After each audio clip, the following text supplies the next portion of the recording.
So welcome everybody to our cybersecurity session for the VEF, our last session of the year. Very excited about that. I think we've had a phenomenal year. You might still see a poll on your screen. If you could please fill that out for us. We are very excited about planning our September kickoff and our events after that, and we'd love to know whether you would prefer in-person, hybrid, or virtual events. Me personally, I cannot wait to see people in person. I think it's long overdue. So thank you everybody for joining. We've got a great session today. To give you a bit of an idea of what the VEF is, the VEF is the Vancouver Entrepreneurs Forum, is Vancouver's premier networking forum for technology entrepreneurs. Founded in 1988, VEF has been bringing together entrepreneurs and investors alike to cultivate meaningful connections and create conversations designed to stimulate ideas. We host 8 events per calendar year, kicking off our season in September. My name's Erica Pretorius. I'm a partner at Deloitte, and I lead the Teck industry group. Our group helps organizations of all sizes in tech with everything from audit to tax, risk services, cybersecurity, funny enough, as well as the services you may not expect, like work calculating your TAM or so forth. The VEF is pleased to provide some free and discounted tickets during this time of socially distancing, and we are thanking people who have generously paid for today's event. So we've got a whole bunch of people that are involved in the VEF and put together these events. You'll see our board members, our executive. Thank you everybody for your continued work on this. It is all volunteers, and we couldn't do it unless everybody worked together as a team. So thank you for that. Next thing, another absolutely fundamental part of our ecosystem is our sponsors and supporters to help the VEF host these events. CIBC, Corporate Recruiters, Douglas College, Paskins, Vantage Capital, and our newest sponsor, Silicon Valley Bank, and our media sponsor, Vancouver Tech Journal. Thank you everybody for your continued support. If we'd be in person, we could all clap hands, but I will just do that by myself today. The VEF is also working with New Ventures BC to deliver our online events. New Ventures BC is also part of the BC Tech community, offering their annual startup competition and accelerator programs. Thank you so much, VEF, and Angie and Liz that's representing them for us today. The community announcements. The Vancouver Entrepreneurs Forum kicks off each event with a series of community announcements and lightning pitches. Each presenter is given 100 seconds. And first up, has Dave arrived yet? Angie? Yes, I'm here. Excellent. Hi, Dave. Hi. So Dave, you are up first, and you have 100 seconds. Can I share my screen? Yes, you can. Let me just somebody else has to stop sharing theirs. Okay. So this is a great topic tonight. Venture Labs is also running another webinar, which is tomorrow. It's in conjunction with Cybersecure Canada. One of the things that might be of interest to people is if you've got some great speakers for this evening's session. The government has a program where they assist companies to address this. And part of their program is engineers who will help you understand what you need to do, and they'll probably end up telling you to go and hire some of the speakers we're listening to tonight, but that's how it's going to work. In any case, if you're all interested, it is tomorrow, June 23rd from 11 till 12, and you can register through the Venture Labs website, and here's where you can find the information right there. Thank you very much. Much appreciated. Okay, thank you. I'll unshare my screen. Okay. Just got to figure out how to do that.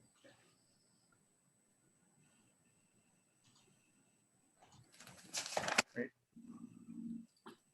Excellent.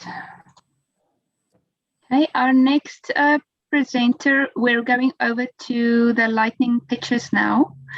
And our first up is Alex Tong from Heymate. So Alex, instead of me sharing my screen in between, if you want to go straight to sharing your screen, that would probably work well. All right, thank you so much, Erica. And will you count us in or just dive right in? Go for it. I'm starting the timer right now. Amazing. So everyone here, I'm sure, knows about minimalism as a trend. We've all stopped capitalizing our letters and we've started using cream and ecru in our design interfaces. But at Heymate, we believe that minimalism isn't just a trend, it's the way of the future. Hyper hustle will be a thing of the past, and that's where we come in. We want to transform how SMEs grow traffic and make sales with business management minimalism. So what do businesses need for sales? They need time, money, staff, presence, relevance. Business owners spend money to make money. Small firms have between 25 and 50 SaaS solutions. But what if there was just one? Our one-stop management platform handles everything from payroll to HR, digital marketing to inventory. All you need is an idea, an internet connection, and some time. For this full suite of services, there are no subscription rates. Instead, we've got the most competitive transaction rates in the market. With us, business owners are never out of pocket. If you don't make money, we don't make money. Development of the platform is nearly complete, and we're looking to launch in September. Our next goal is a big winter launch for the free partner app, which drives organic growth for SMEs. Heymate is underwritten by Cynic Software, which is an established in-profit tech company, and we handle all development in-house. We've got 4 active pilot programs and have raised $400,000 in capital. So we're looking for a further investment of $500,000 over the initial year period of our launch, but we would also love to hear from advisors with a number of years in e-commerce for retail who may have some tips on outreach. Thank you so much for your time. Excellent. That was perfect timing. Well done. Excellent. Thanks, Charles. Next, we've got Michelle live from Leafy Home.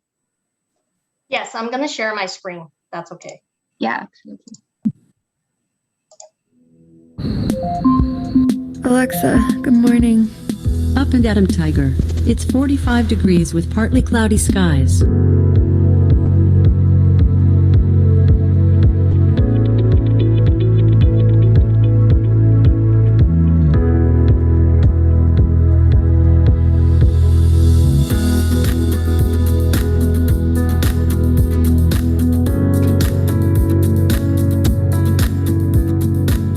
Locking the front door.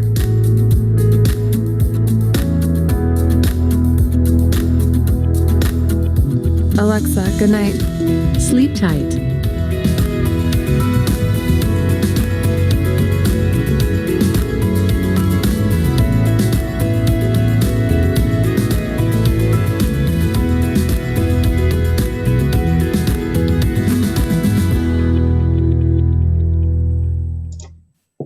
Smart home is one of the most disruptive trends today, and the smart home is everywhere. Why are we still open and close window blinds manually every day?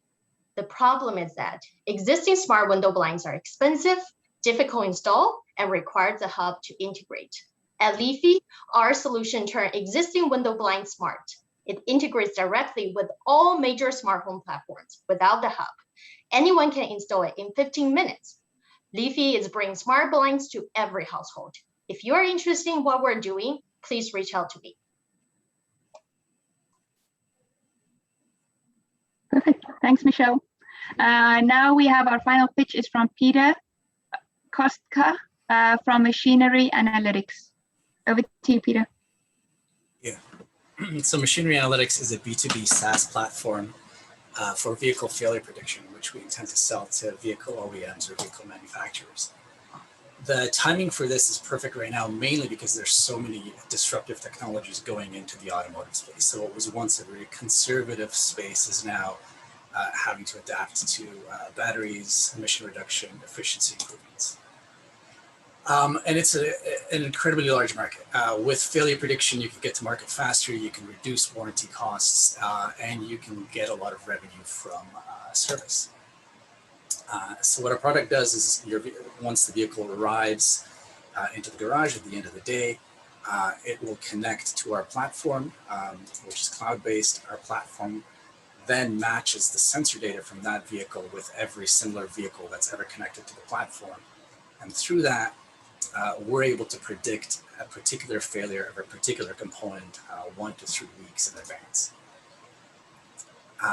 Right now, we're testing betas with 4 customers. We've got a signed contract for $50,000 of revenue, which we also plan to convert into a subscription. Several customers are waiting for the product to get into maturity.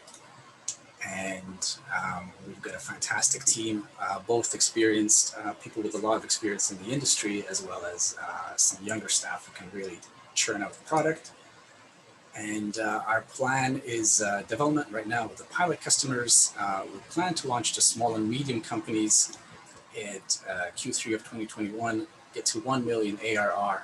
And then at that point, we want to reach out to these larger vehicle companies where we'll then be charging per vehicle per month. And we'll be able to scale very quickly. We've raised 160K in FNF. We've raised 100K in this existing seed round, and we're now looking for another 400K to complete this seed round. So that's it. Thank you. Great. Thank you so much. So let me just find my deck.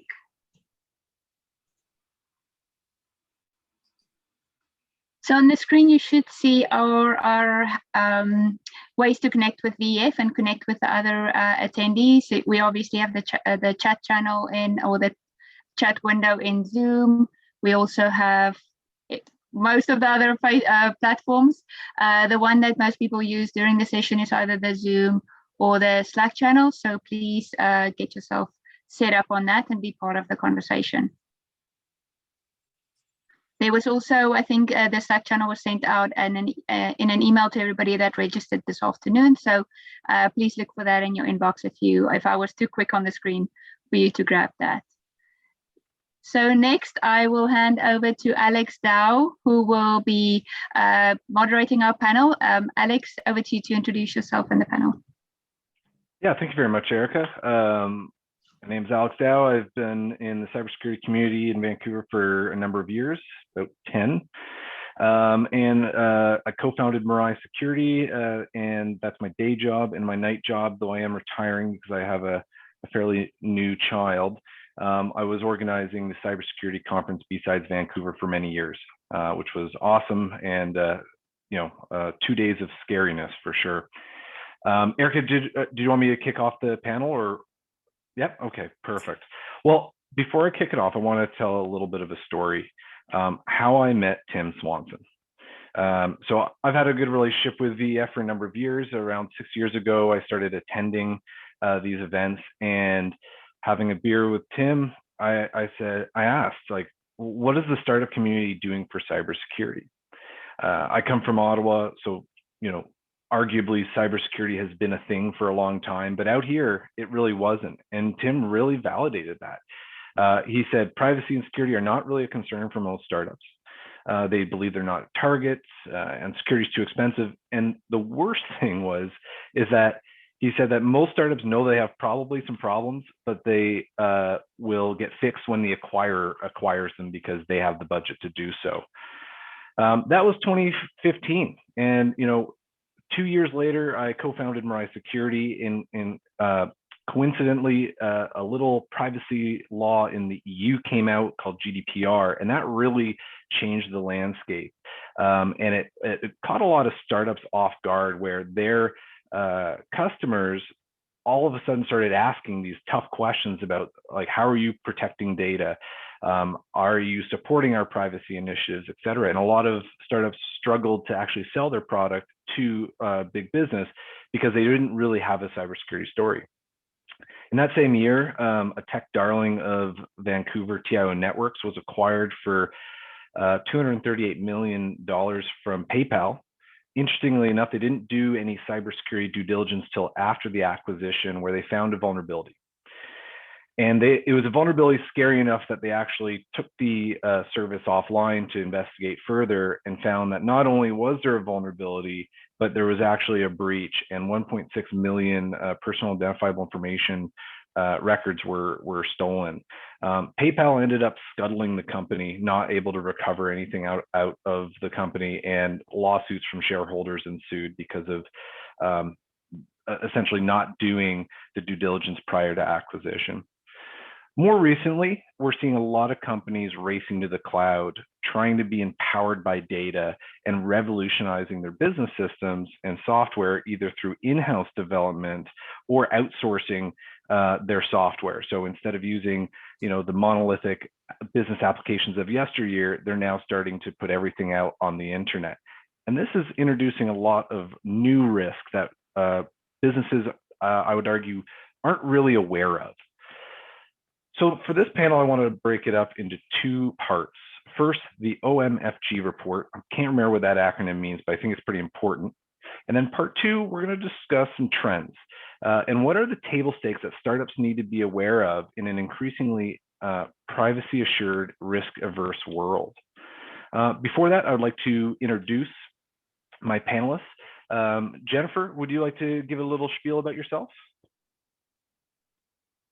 I can figure out how to unmute myself. I most certainly will. So I'm Jennifer Strutt. I've been working with Mirai Security for, I guess, about 5 months now. Alex has been in the cybersecurity world for 10 years. I've been in the cybersecurity world for 10 months. I come from industry. So I was the CIO of Canadian Forest Products, the world's largest forestry product provider in the world, since they made some big acquisitions in Europe. And before then, I was kind of mucking around the world doing these small projects called Olympic Games for about 15 years. So got to live all over the world. I got to work with Alex on the Vancouver 2010 project, but talk about secure environments. Everything I used to do used to be very secure, which is why I've made the transition over into cyber. Thank you, Jennifer. Now we do have two Robs, so I'm going to try to make sure that we refer to them differently. So Rob Masse, did you want to introduce yourself? Sure. Hey, everyone. Robert Masse. I'm a partner at Deloitte, based out of Montreal right now, but moving to Vancouver. So, wow. I will be there in a few weeks, and I could tell you all about real estate. I'm sure all of you know that live there, but I have learned it from being in Montreal. Go Habs, go! And I'm actually I'm a failed entrepreneur. So I did a lot of startups, I had a few exits, and then eventually took it easy for a few years and then joined Deloitte as a partner. So I could share kind of a perspective as an ex-entrepreneur and as a person at Deloitte. So thank you so much for having me. Thanks, Rob. And last but not least, Rob Labbe.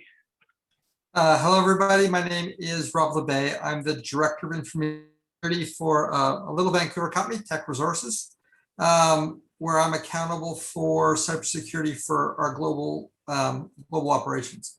Happy to be here because we do support a lot of startups, a lot of new companies, and sort of add what we're looking for as an enterprise customer, particularly when we're dealing with startups along cybersecurity. And those expectations, as Alex pointed out, changed over the years for sure. Absolutely. Thank you, Rob. So the OMFG report is really to set the mood. And I wanted to leverage my panelists to tell a little bit of the story of some recent breaches to give insights and whatnot. So I want to give each of our panelists 5 minutes to go through a recent breach. Masse, Colony pipeline impacted the northeast of the US a couple weeks ago. You want to tell us about that?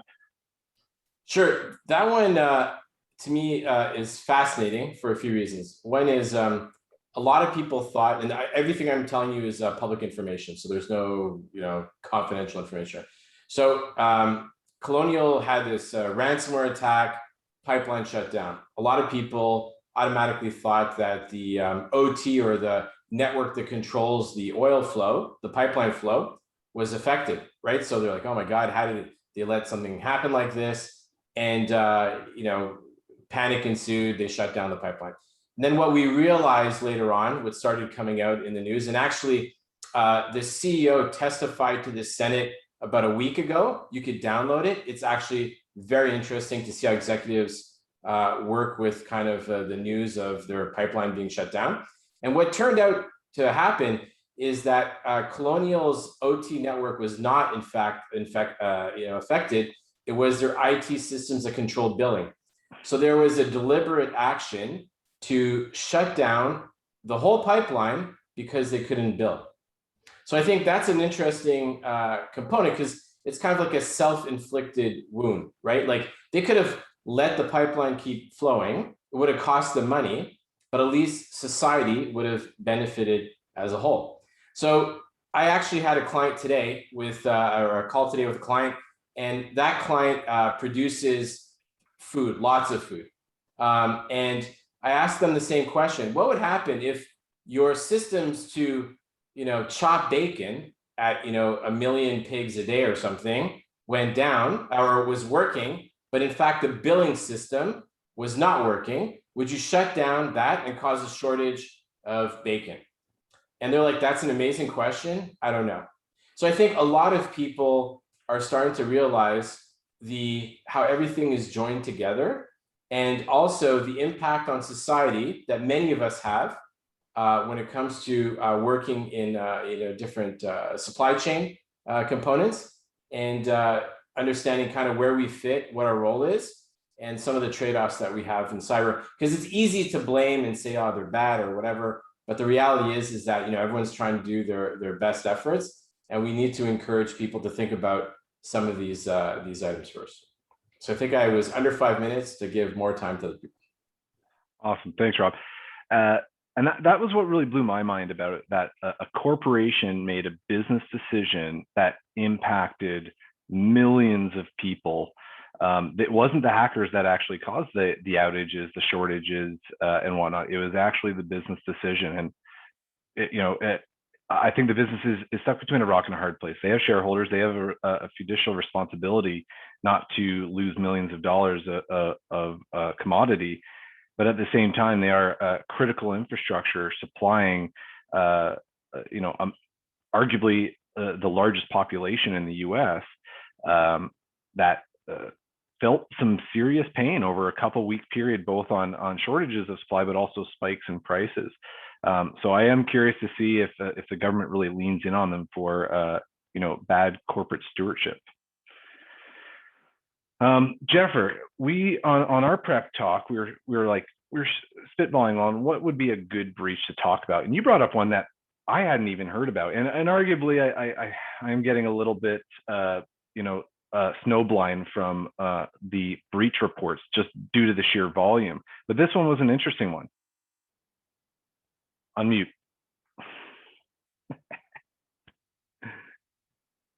In the different place, and it's in the different place. Okay, so it's the one that was all over the news in May. I'm sure everybody's heard about it. It's the Comport breach. Million records of individuals, customer data breached. Everyone heard about Comport? No. Interesting. Okay. They're a vendor of this little company that's in Canada called Canada Post. I've heard of Canada Post. So they are a vendor of Canada Post, and lost about 1 million records of people's information due to a malware attack on their side. So I actually went digging for a Canadian example of a data breach that happened recently. I actually had never heard of it until I went digging around for a data breach that had happened recently. And I found this one. And once I started looking for another one, I couldn't find one. I couldn't also find one that had a third party implicated so heavily. So we've actually been doing a lot of work with Teck Resources on some, and it's going to come in later today, but about vendor risk management. And I thought, this is an interesting one to talk about because it's kind of bi-directional. It's they're holding Canada Post data. They have a breach. Canada Post's customers impacted. Comport all over the news of the guys and girls who lost Canada Post data. And I wonder how that's affecting their business. I wonder how that might affect your business if you are the vendor to Canada Post or whomever else you want to sell your products to. So I just, I think that's very true that we're almost like these things don't even make it the big news anymore.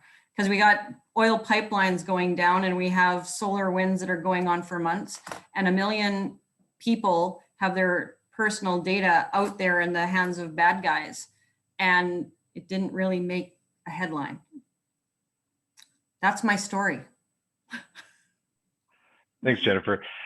And, you know, SolarWinds is what I wanted to say for the best for last. And the reason is, you know, if you have been in the IT industry for a long time, you'll recognize the brand because it's a monitoring tool for IT platforms. And that tool needs to be everywhere and sort of embedded in every IT device in order for it to work. So when the news started coming out about a breach, that was scary. But really, when the details started coming out, in my opinion, I think it was a turning point. That it was an aha moment. Rob, can you walk us through the briefing? Yeah, so SolarWinds, for those, as Alex said, is a network monitoring tool. They have amongst their customers roughly 800 of the Fortune 1000. So they're running a good little business, along with most governments, most government institutions globally, at least in the West. So in short, what happened was an attacker was able to compromise their source code. They were able to substitute some of their own code that they wrote into SolarWinds, into the product. Now, they did a very good job. They made sure they didn't break the product. They made sure it still worked as designed. In fact, when you actually analyze it, it worked better with the work that the attackers had put in than it worked before. But that allowed essentially a backdoor or a way into the network to be distributed to the thousands of SolarWinds customers through the SolarWinds automatic updates, just an update to the code. And that was interesting, and as Alex said, it's fair enough by itself. But when you look at what was actually happening, the target was never SolarWinds. SolarWinds as a company was simply the delivery vehicle. The target was the US federal government, the Department of Defense, key defense contractors, major organizations to try to gather information for outside governments. So what you have here is a company being used as the vector to attack a very large, very well-defended organization. This is critical for the startup community in particular, because how derailing would it be for your expansion plans if the major enterprise customer you landed as your lighthouse customer ended up reporting a major breach and it came out due to your product, due to your solution that they bought? And that is becoming common. In the mining industry last year, 60% of mining companies that we work with had a breach because of a vendor, over half. And so for a startup, you have to realize our attackers are getting smarter attacking enterprise. They're looking for the vendors, they're looking for the weak link that will get them in. And how do they find them? You guys provide the information. How many of you have public NASCAR slides where you list all your customer logos, right? The attackers are simply scraping the internet, looking for those slides and finding the weakest vendor that has the best entry point. So arguably the best solution that is most pervasive. You don't want to be that guy or gal. You don't want to be that solution. So security now, with attackers looking for those weak points, looking for those vendors, makes vendor management, as Jennifer mentioned, critical for large companies and enterprise. But it also means you can't get away with waiting till you hit that $1 million mark, or you get acquired, or you meet this next funding milestone to start thinking about security. Security now has to be part of the ideation of your idea, your product, where it really, you could get away with it before, not so much today. Thanks, Rob. Yeah, and there's only been a few really public instances of supply chain attacks, and there was actually one much further ago with RSA. And if you remember back in the day, you'd have a little token with some numbers on it, and that was your second password. They were compromised to steal how that thing works so that they could break into the US Air Force and, the airplane manufacturer. And they stole the designs of what is now the F-35 airplane design. So it is what I'm trying to say is that these types of attacks are typically executed by very sophisticated threat actors that are, planning 2 or 3 steps ahead with the breach. And in the breakout room that I had earlier, we were talking mostly about like commodity spray and pray type of cyber criminals. That is one category that, I would say most enterprises consider those nuisances. But what's really scary is the more state-sponsored and highly organized attackers. I wanted to move into now trying to understand the problem. So I think one of the first things that we need to clarify on this panel Alex, is, yeah. Do you mind if I just add one quick anecdote? Of course. Okay, I think you'll just find interesting regarding the F-35 component. So earlier in my career, I was at a company that made planes, okay? And I was warned, this is very early, APT-1 didn't exist and all that. And we had found out that there was a foreign adversary that was interested in what they were building. So when, the CISO, I told everyone, they're like, oh, wow, this is really exciting. We got to do something about it. Eventually we got up to the board and I presented this whole thing saying, this foreign organization stole the plans of, this aircraft. This is a major deal. You need to do something about it, increase security and all that. And the really interesting thing that I never thought about, and it was a good lesson, was, Rob, I really don't care. Why? Because even if they have the plans, they don't have the supply chain to build it. So if you think about some of these things, they're so complicated, and actually getting the supply chain all organized and getting all the different components, software, hardware, and everything else, they actually don't think it's a big deal. So whether that's right or wrong as a thought process, it's still an interesting thought process. And this is what board level organization thinks. So if you think about F-35, again, I'm not commenting on the people who built that, but is it possible that in fact they knew what the risks were, but figured, look, worst case, they steal the plans, they have some supply chain, but it'll never be a solid product. And in an adversarial condition, I'm not really worried about it because there's this secret sauce that they'll never have that makes me better. So I'm just giving you the perspective that was provided to me by several board members of a manufacturer like that. And I thought that was interesting, it kind of blew my mind. And I was like, maybe I'm overblowing things from a business perspective. So again, right or wrong, I don't know, I'm just giving you an anecdote. Did we lose Alex? We lost Alex. He is just coming back on. I saw his icon pop up. I'm telling you that CSIS, is in the building, and Alex's connectivity may be compromised. This is the second time I've had a connectivity issue today, and it seems it's a Shaw problem with BNS dropping. So now I'm on TELUS. Yes. Excellent. All right, sorry for the interruption, and Rob, I'm sure what you were saying was really interesting. He literally just finished, and we're ready for your first section, Alex. Amazing. Okay, perfect. So what I wanted to establish first, because I think this is a commonality, is that people think privacy and security are probably the same thing. So Rob, Masse, I wanted you to try to help us differentiate the differences between the two. Between, sorry, privacy and security. So there's so many ways to cut this. Let's say that, like, net, the most important part, the bottom line, is that you can have a cybersecurity incident and the repercussions are X. Now, with all the different laws in the world and legal obligations, regulatory issues and all that, if you have a privacy issue, you actually probably are going to hurt a lot more as an organization. And one of the things that I had put out there was what events or who drives the most change within an organization.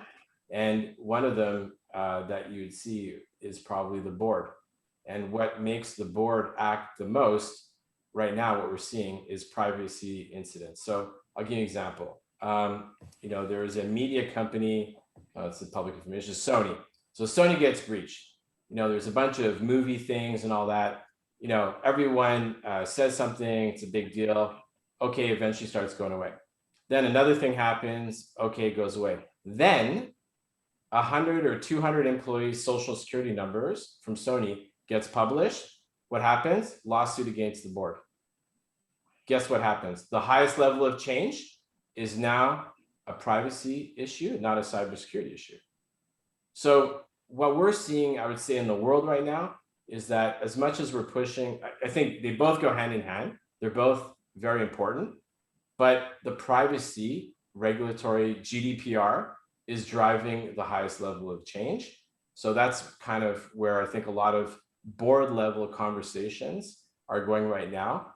And as cybersecurity entrepreneurs or whatever, all these different professionals, we want change. So we'll latch on to whatever's driving change. If it's privacy right now, I'm driving. Back when I was a younger guy, PCI, baby. I did so much over those years when PCI came out in 2006, 2007, something like that. And now it's privacy. Now it's things like GDPR, Canadian laws. So long story short, I think privacy is driving a lot of change now, and it's intrinsically linked to data, and that's a good thing. And hopefully we'll see organizations raise the bar across the board. You are right, Rob. Most companies still don't care about security, but they have to because they are legally bound with privacy laws. And again, there's lots of anecdotal fines out there right now with the GDPR, like massive fines. Essentially, GDPR will take 4% of your global revenue, or up to, if you are responsible for a data breach. And Marriott has been hit twice, British Airways. Those are a few from a previous slide I did a while back. But there is a whole website that tracks the fines that are being applied or sanctions against people. But the interesting point, Alex, I'll just say is there's always the reverse, right? So the fine is a certain amount, but being capitalist, how much money did you make monetizing the data in the first place? And was it a calculated risk, right? So if I have a data monetization program that gives me $1 billion a year and I have to pay out, it's just a tax for me. So I think the true transparency will come when we map, the what you get, the asset and the liability, which is you got the data and then you got the payout. Like when I go, if I drive too fast, it's a speeding tax, right? I get the benefit of driving fast because I want the sensation, but the flip side, I got to pay a $100 fine if I get caught. So I think it's very similar. That is a dark future, Rob. That is the cost of doing business concept. All right, let's move on let's talk about some of the catalysts. So arguably we are getting better at cybersecurity, yet we're seeing increases in breaches, and and the breaches are much more catastrophic, both impacting, like even a breach if it isn't 1 million people's data. But now we're seeing it actually starting to impact systems and stopping operations of organizations. We had a meatpacking company that was locked because of ransomware. So let's talk about some of those catalysts. Jennifer, we were talking about the complexity problem. Yeah, so I mean, I started off with a conversation saying we have the Comport breach. Never heard of them before. Would we even have known about that if this new reporting law in Canada was in place? I did some reading on kind of the amazing amount of things that are being reported and the amount of people that are affected. We look at our society, and I mean, COVID is just another lens to see it almost even more so, which is how much do we rely on systems? How much do we rely on data? How much do we rely even in business to rely on other systems and data that other people give us? which is why I really like this Canada Post one, because they're reliant on their vendor. Their vendor's reliant on the business. You're, as a consumer, are mixed in there, maybe buying a package. What I didn't mention is that there was another company that is involved there. This third-party vendor, the Comport people, are there to provide a service to the largest customers of Canada Post. Okay, so we've got Canada Post, we've got the large business that you bought your new pair of jeans from, you got the Comport guys receiving your data, and you probably have another one that's tracking where your item is. You probably have another one that is the courier, and we get into a supply chain conversation, but those systems could be any system in any business. They're all a very interconnected web of systems now. We don't do a lot of things without data. We don't do a lot of things without systems. And when we get all these cooks in the kitchen, and I'm going to mix some metaphors, I'm not sure whose throat I get to choke.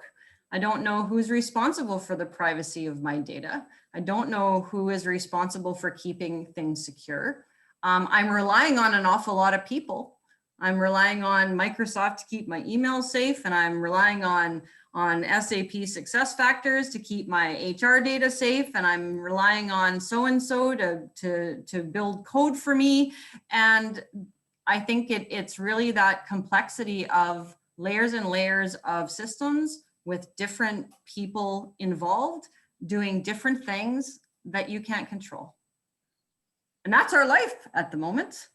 And that's just from ordering a pair of jeans. It's turtles all the way down.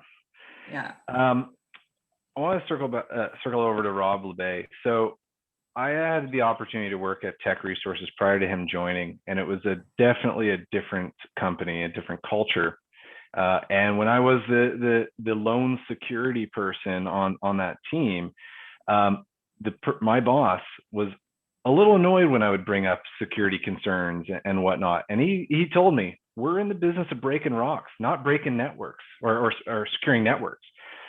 But Teck has gone from zero to hero when it comes to leveraging technology to really advance the industry. And in fact, is now becoming a dev shop themselves. And so, Rob, two questions. I wanted you to define what a 0 day is and why, with everyone becoming a dev shop, everyone will now have their own 0 days. So 0 days are the brand new vulnerability, the brand new problem that nobody knows about. So really you classify things as two ways. There's the vulnerabilities and the problems that we all know about. They're published. Maybe your vendor, Microsoft or others, has published a patch. Because you all care about security, you applied that patch right away. So it means you don't have to worry. We know about that. The reality is 99% of breaches come from the well-known, well-published vulnerabilities that people have just, for whatever reason, whether it be complexity, whether it be otherwise, have neglected to patch or neglected to fix. As an aside, in most cases, well more than a year. That have been there. 0 days really are the things that an attacker will find, hold on to until it's in their best interest to do it. So say if I'm a bad guy, I find a problem in Microsoft Windows. I can choose to use it now in an email phishing campaign against millions of people. I might get a little bit right now, but when I use that, Microsoft will discover it, they'll patch it, and things will peter off for me. Or I can save that till I've got the opportunity to extort a company for millions or billions right away, or resell it to somebody who will. And so new vulnerabilities are what we're talking about. We're talking about 0 days. And the reality now, with everybody writing code, everybody doing things, yes, we all are creating our own, and we all are exposing our risk to that. But on the flip side, I think sometimes people get too concerned about that.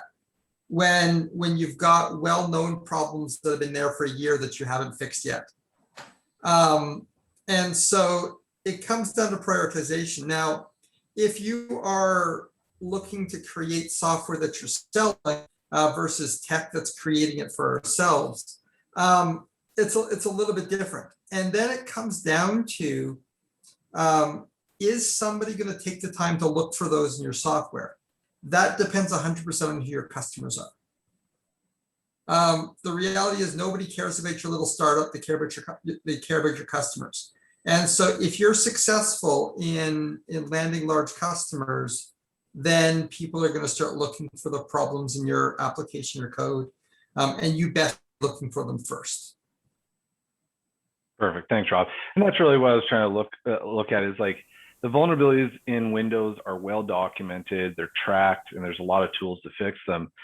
The vulnerabilities that exist in custom developed software are arguably not documented and are arguably zero-day vulnerabilities that may eventually be found and used against you or your clients. Rob Masse, I wanted to have you comment on this quote. This is a quote that I love. It's from the previous co-CEO of BlackBerry, Jim Biselli. So he says, data is not the new oil, it's the new plutonium. Amazingly powerful, dangerous when it spreads, difficult to clean up, with serious consequences when improperly used. What are your thoughts on that quote? I don't remember talking about this in the briefing, so you're catching me a bit off guard. I don't know. He's a smart guy, so you know, I'm still on it's the new oil, right? Like, so I'll give you an example that when we're dealing with airlines, will an airline with their loyalty program make more money than the flights themselves, right? Like, I think the monetization scheme of data is still there. Plutonium has since I don't know kind of how he said it, like plutonium has a negative connotation where it spreads. So maybe the usage of it spreads, there's a lack of governance, and then it goes out of control and it can blow up in your face. Was it more like that he used it in terms of context? Well, I think he was trying to be a contrarian to the buzz of, you know, data is the new oil, right? Yeah. Because, you know, for the last, say, decade to 2 decades, companies have been building, you know, products based off of collecting data and trying to monetize off of it, not realizing that they're probably creating a big problem for themselves if they don't protect that data, just like nuclear materials. I think that we haven't seen anywhere near the end of that. Like, there's so many ways to monetize data. I mean, look at some of the lightning round, right? There's at least one pitch. It's about monetizing data, right? So, and remember, the business will always win. No matter how much of us are smart and right about cybersecurity, the business goes with or without you. And it's up to you as a person, you know, caring about privacy and cyber to try to enable the business, but at the same time, make them understand the risks and all that. So the cat's out of the bag, the genie's out of the bottle, to your point about analogies and metaphors, like it's happening. And you can't just say, well, it's radioactive, it's negative. No, in fact, like, how do I help you, Mr. and Mrs. Business Unit Owner, about protecting this data? How do I, you know, put on the guardrails, right, in terms of helping you out? And many of us in cybersecurity have had a potential incident or two, or maybe more, of stopping things and being that guy or girl who puts a stick in the wheels of the bicycle, and then the whole thing falls, and then you get, you know, extradited from the community, and nobody wants to work with you anymore. So I think if we have the, it's almost like when people say, CISOs say, and maybe some of you might get mad at me, people are our weakest link. People are the weakest link, right? You've all heard that in cybersecurity, and, you know, because people are clicking on these attachments. I think personally, that's a terrible way of looking at things. People are our number one line of defense. We need to educate, we need to train, we need to bring up the level. So that's where we need to focus. Same with data. Data is important. We need to protect it. We need to get our hands around it. We need to put guardrails. We don't need to say this is going to be a disaster and there's a fire here. So that's probably a very long answer to your question. Alex, definitely. Yeah, well, I want to take a different go at it. So we're talking about the value of data, the value of to the business. Let's collect data. We can monetize that data. in a previous role dealt with a situation of an email compromise of a lovely, longstanding employee who'd been there for 30 years and had 70 gigabytes of documents in her inbox and was breached.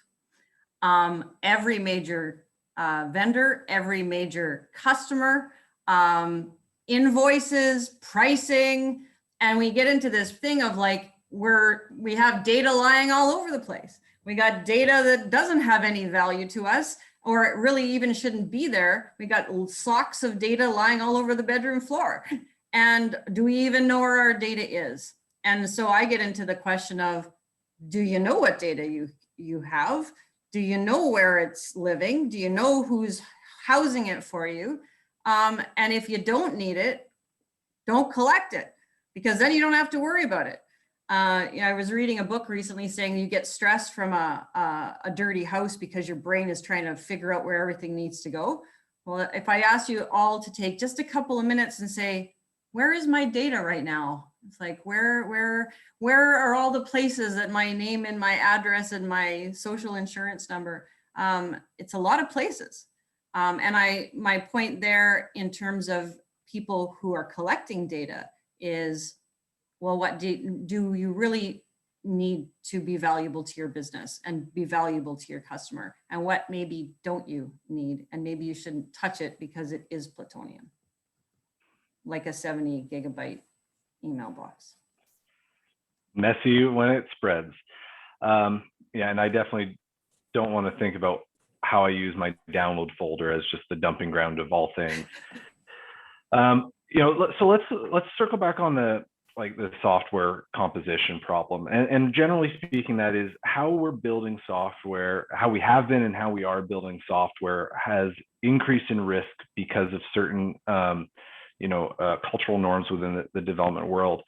Rob Labbe, I wanted to have you provide a little bit of a briefing on the software supply chain problem with libraries, third-party integrations, et cetera.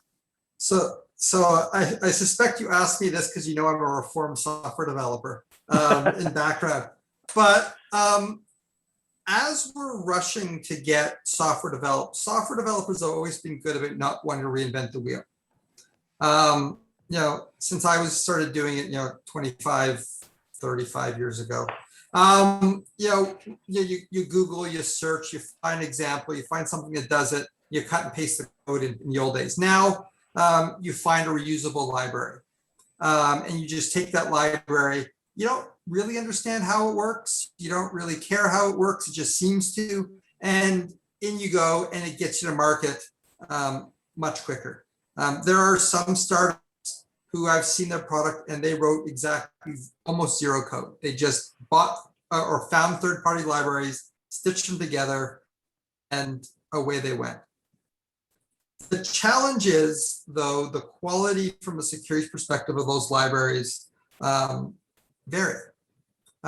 Just like the example, they're not all benevolent. Some of them will have unwanted code in them. Startup in the US that the founder recently called me because he was stuck, discovered one of the libraries he used has a licensing provision that if you use their library, all of the code that you write for your product that use it must also be released as open source. So all of his IP now, he actually has to publish because he used that library and he was taken to court by the developer of the library. So all of the IP he developed for a startup now he has to publish.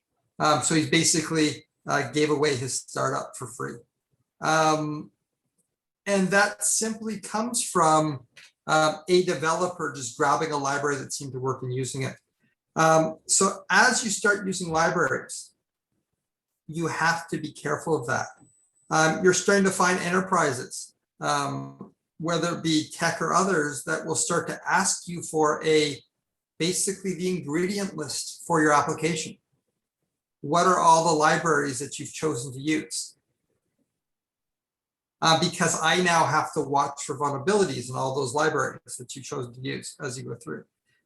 So much like you have to have an ingredient list if you make cornflakes, you have to provide, or a cereal, ingredients on the side of the box. So everybody knows what's in it. Everybody knows if it's healthy. You can see if you're allergic to anything or not. Your enterprise is starting to ask for the ingredient list of your software. What are the components you put in for the same reason? So I can look at it, see if it's healthy, see if I'm allergic to anything in it or not. And so that's something we have to keep in mind as we're looking for things to reuse. You have to have some due diligence to that now. Thanks, Rob. And I'll also add that there have been cases where libraries, benign libraries that are very common, have actually been taken over by somebody with ill intent. And when a library is so ubiquitous in software across, the SaaS landscape and gets compromised, it then spreads to all those pieces of software. And some of them are to harvest credentials, some of them are to leak credit card numbers, et cetera. But it's the sleeping dragon of what we don't know is in the code. And I joke around with my development team and friends, like, if you can't trust the code you downloaded off the internet from somebody you don't know, who can you really trust? And that's the reality with these libraries now. And it doesn't mean you can't use them. In fact, that's a tenet of development, is to use these libraries. It's just having a process to really vet and understand the exposure.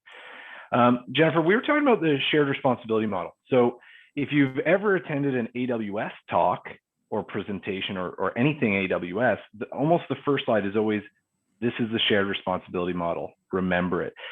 And I find it interesting that they're still talking about it, but I guess it's because there is still some confusion with who's responsible for what. Can you talk a little bit about what that model is? I can. And, what comes to mind, there was a breach, maybe one of you guys who are up on all of these things, maybe it's a test. There was a breach of a very large amount of data. It was because somebody had left their entire AWS tenant public facing or something like that, and they just walked in the open door. The bad guys, they just walked right in the open door. So we talk about how many systems and what do we have going on. Well, we've got AWS in there. I'm guessing that there's not a lot of you who are building servers and having little data centers in your companies. So we say, oh, we're going to go to the cloud. It's going to be great. They've got such great security. It's almost the same as your own data center. And I actually looked it up today because Alex and I were talking about it, and they have this great picture, right? And it's got like the middle thing, and it's like, you're responsible for this and we're responsible for that. And the part that they're responsible for, and I can read it verbatim actually, the host operating system and virtualization layer and the physical security of the data center. Bad guys can't get in, that's good. And on the bare metal of the servers that you're using, that there's an operating system and there's something that's creating virtual machines and creating resources for you. They will also patch those things. So I kind of think about this as, okay, so they've built the hotel and they've rented you a room and they've given you a key. And you can choose to make as many keys as you want. If you'd like, you can choose to leave the door open. You can choose to have diamonds in your room and leave the door open. But all of that stuff, everything from the virtualization layer up, which means the platform, the applications, the identity management, the operating system, the network, the firewall, the encryption of your data, the integrity of your data, the authentication into the data layer, and server-side encryption and network traffic are all your responsibility. I don't know if you think about that paradigm when you say, well, I've got my stuff in the cloud. I'm not a cloud expert. I'm running my stuff. I've got my code running there. Maybe I'm just developing an application. Maybe I'm testing. Maybe I'm creating a SaaS platform. And the reason that I was talking with Alex about this is when I was at Canfor, we moved to the cloud. We picked up a really very heavy ERP platform that was built in the 1980s, and we put it into containers in AWS. But we were it was very sexy project. But what we did was we involved a cloud architect and a network architect to get down to the security details of What's in the cloud, what's not in the cloud, what do we need to care about, where's the data coming in, where's the data going out? These are not things that AWS are doing for you. And as you go from, I have a little application and it's doing something really cool, into, oh, I've got a SaaS platform, I need to secure it. I have multi-tenant environment. Oh, I've now got to protect my customers from each other. Oh, I also need an administrative stuff that has different things that I give my customers. Oh, I'm starting to get something that's now a little bit more complicated. This is when these questions start to come up. How do you scale that out? What is the security model? What is the architecture? And no, Amazon doesn't do that for you. They may help you. They may point you in the right direction. There are a lot of things available to you. Just like in Microsoft, there's a lot of things actually baked in there that are available to you. You need to turn them on. We still find people who are paying for security services in Microsoft who haven't flipped the switch to turn it on. So those are on you. Ask the questions. Make sure you're seeing your products grow and become this complex environment that we need to care about. How many doors you have open, how many keys you've made, and they are just giving you the bellhop. Thanks, Jen. And like, again, I think the best way to look at cloud consumption is like, it's a utility like electricity and water. Yeah. And that's really what it is. It is a compute utility for us to get some processing capabilities. But just like electricity, if lightning strikes and your TV burns out, that's not a BC Hydro problem. That's a you problem because you didn't buy the surge suppressor to put it in. Now, like almost all cybersecurity related panels, we have focused way too much on the doom and gloom, burned through all our time. And I did have a total section on what are the solutions to that, but you'll have to come next time. No, I'm joking. We're going to actually convert this to more of a Q&A because I'm going to assume that the audience does want to know how to solve some of these problems. And we got some experts on the panel that are more than happy to jump in. So if you could you write the question in the chat and then I'll read it out? Go. If you have any questions. Yeah.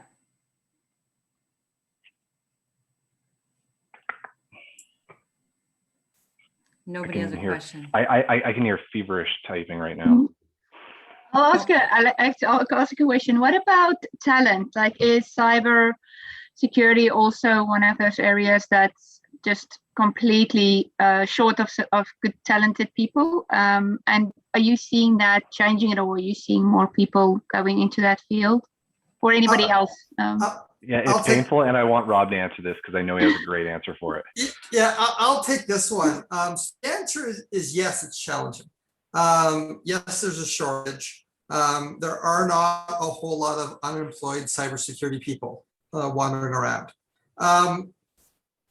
But there is a light at the tunnel because I think has largely been manufactured by us. When we look at what we traditionally look for when we hire for cybersecurity folks, we're looking for a lot of geeks. We're looking for proverbial geeks. We're looking for a lot of we're like us, that like I had to be when I was starting up. I'm not self-identifying as a geek or anything, but I think now we're actually automating out, and there's products to do that work. So now the need that we have are people that can actually speak to business, understand that adversaries, understand how to. Those are actually large grads, and when I'm looking for cybersecurity folks, I'm actually looking for liberal arts because they've got that combination of aptitude and skill sets. When I look at some of my past hires, I've hired a theologian, I've hired a political scientist, I've hired what else?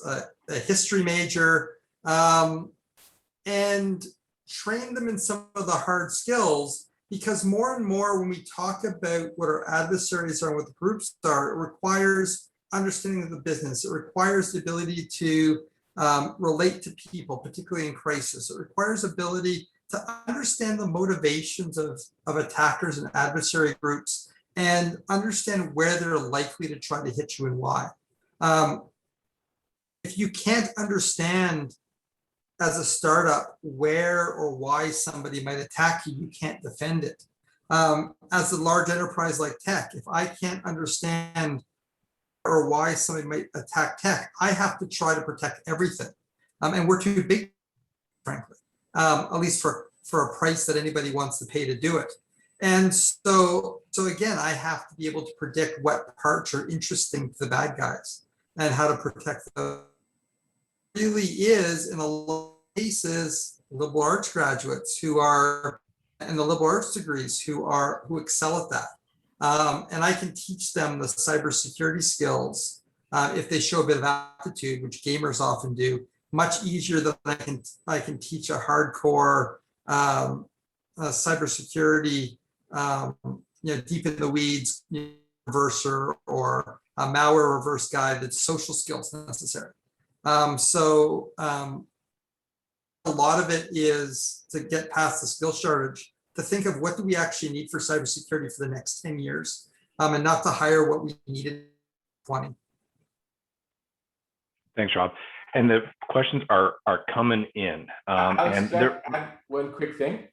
Sure. I hate to be that guy, but I'm very passionate about people. And so I think there's two things. When you say there's not enough, there's actually reasonably amount of, and I'll challenge Rob LeBlanc, but I'm actually joking a bit, but when we say that there's not enough, or there's no unemployed cybersecurity people, you actually have more than you think. And I'll tell you why. It's because a lot of companies are saying, I'm looking for a cybersecurity expert that has 20 years of cyber cloud experience and 15 years of this and all that, and I want to pay $90,000 or $60,000 a year, right? So I think a lot of businesses need to reevaluate what that means. So I think that's one thing. Second thing is, when we think of what's a good, what are we looking for, the ultimate unicorn or triple threat, in the entertainment industry, you have, maybe you're not a fan, but Justin Timberlake, sing, dance, act. Okay, maybe that's arguable for some people, but the reality is you do three things potentially well. In what we do, you want someone who's really good in people skills, leadership, and brings up the level of everyone around them. The second thing is you want them to be subject matter experts for sure. And the third thing is you want someone who understands the commercial aspect, someone who understands the business. And in the old days, back when I was a young guy, where cybersecurity was really a baseball bat on a desk and you would threaten people if they didn't do certain things on a Unix system, in those days, it was different. Now, if you take a balance, at that time, the bucket of subject matter expertise was 99%, and nobody cared about the rest. And you see this subject matter expertise thing actually drop. And to Rob LeBlanc's point, it's about attitude, it's about passion, it's about all these different things. It's not about being the super hacker, the malware reverse engineer, all those different things. It's about someone who gets the business, gets people, and oh yeah, they're good in cybersecurity as well. And when you mix that up, that's your triple threat, that's your unicorn. Awesome. So there are quite a few questions. We're not going to be able to get through them all in the open forum, but we do have breakouts after this. The panelists and myself are all going to run individual breakout rooms. So we'll be able to do a little bit more Q&A in there. But let's pick one here. All right, so Mark asked, are default basic security settings for development stacks using Django and or Postgres sufficient? Which security concerns should be given special attention for SaaS web applications? Who wants to go with that one? I'll take it. So I'll go back to my pre-tech consultant days and give the classic consultant answer of, it depends. It really does. And what it depends on is, for, I would say 80% or 60% of things, probably the default settings are probably sufficient. But what are you're doing? What's the threat model? What's the risk profile that you're, and that will tell you whether, regardless of the platform, the stack you're using, if the default the box standard security advice is sufficient or not. It starts with, the good is, it starts with, security always starts looking inward. It always starts with looking at the thing you know most about, which is yourself. And then you can start to make decisions. That tied into somebody else's question of why bother? Because this is too hard and we can't beat state-sponsored actors. By looking inward, it's kind of like the club on your car. If somebody wants to steal my Jeep side, putting the club on the steering wheel is not going to stop them. Why bother? Because by putting it on there, they're going to go to the car next to me, right? It's like the bear analogy, right? If you get chased by a bear in the woods, what do? Run? And somebody says, you can't run a bear. I said, no, but I can outrun you, right? That's really all that you have to do. It is not be the slowest one when the bear is chasing you. So I think ultimately that's the goal. And by doing that, if we all, it starts to raise the cost of business and starts to screw up their monetization model. And that's where we start to get ahead. I'll just add to that as well. So generally speaking, things in the software development world are not designed to be secure by default. It's usually something you need to configure or bolt on. But something that we did a pen test fairly recently, and it was a big aha moment for us. The client wanted us to pen test their development tool chain, like all the DevOps tools that they had that sort of automate all the software development. And they gave us a read-only account to replicate a developer that was compromised by phishing, and we had access to the laptop. What could we do? And again, this was a read-only account, and we were able to fully compromise every system in their tool chain. And the fundamental problem there is that Jenkins, which is the orchestrator of orchestrators in pipelines, is insecure by default, and all the third-party plugins you put in, you now need to manage, is it up to date, is it secure, et cetera. And we were able to exploit, we didn't actually, there was a vulnerability we could exploit. We just found that it allowed us to do code execution through a web interface. Not really, it wasn't an exploit, it was more so a mismatch of access controls. But we were able to then pivot from that system because Jenkins holds the keys to everything, to every system. So it's worth considering that when you're looking at it. If you look at the SolarWinds breach, they got into the development pipeline and were able to shim in malicious code within the application and get it deployed across hundreds of customer environments. Let's see here. Do we want to break out to breakout rooms now? I think that's a yes. Yes, that's a yes. It's the equivalent of playing you off with music. It's me starting to share my Wrap screen. it up. Yes. So before we go to breakout rooms, this is our session for September. So we've already started planning. And based on the poll results, hopefully we'll be able to say whether this is going to be in person, virtual, or a hybrid. But please look out for the September 21st. We're taking a little break over the summer, so that should be really fun. And the next slide, I think, is just the breakout room. So here is where the panelists will be. So I'll switch to the next slide in a second. So have a quick look in terms of which breakout room you want to go to. Then I'll switch. The next slide has instructions on how to pick your own breakout room.